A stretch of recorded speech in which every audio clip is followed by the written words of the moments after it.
사랑하는 주양교회 성도 여러분, 안녕하세요. 이병철 목사입니다. 오늘도 우리를 도우시는 주님의 은혜 가운데 승리의 노래를 부르는 하루가 되기를 바랍니다. 6월 16일 수요일 주 만나는 영적인 눈이 밝아야 한다는 제목으로 본문은 역대하 28장 16절에서 27절까지 말씀입니다. 유다는 지도자 한 사람의 신앙이 나라 전체의 부흥과 멸망을 결정하기 때문에 매우 중요합니다. 그런데 아하스 왕이 이스라엘의 침공만이 아니라 에돔과 블레셋 사람들의 공격을 받게 되자 아수르 왕에게 도움을 요청했다가 도리어 더 큰 화를 당합니다.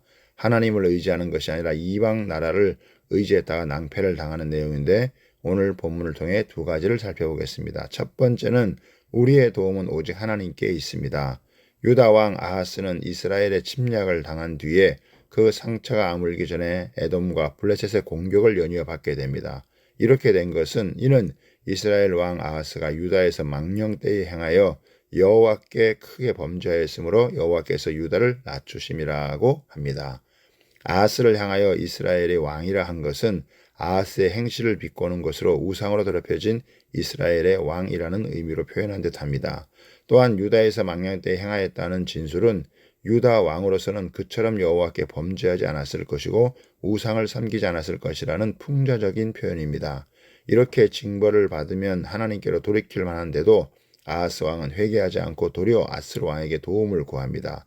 그런데 20절에 보면 아스루 왕 디글랏 빌레셀이 그에게 이르렀으나 돕지 아니하고 도리어 그를 공격하였더라고 합니다.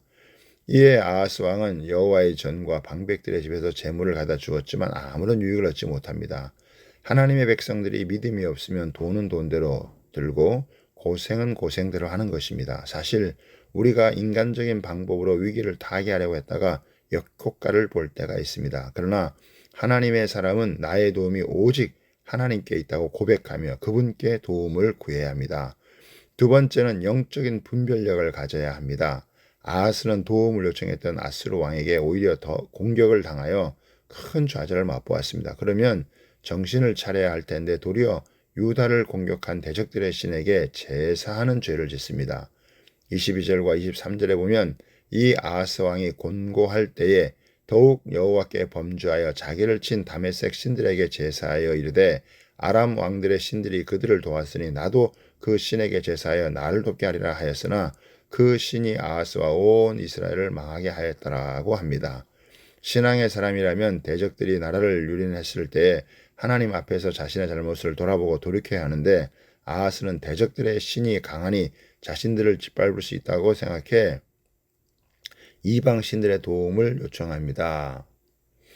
이는 자신들의 정체성을 잃어버리고 하나님을 업신여기는 완악한 생각입니다. 하나님을 찾아야 할 때 하나님을 찾지 않은 것은 그동안 하나님을 찾아본 경험이 없기 때문입니다.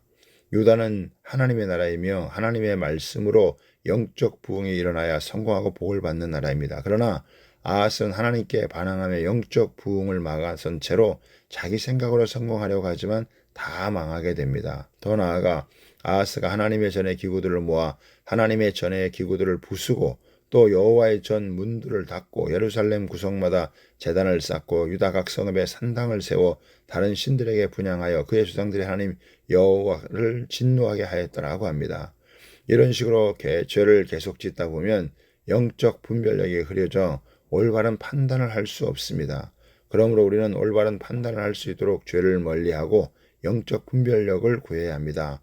오늘도 하나님의 선하시고 기뻐하시고 온전한 뜻이 무엇인지 분별하고 나아가는 하루가 되길 바랍니다.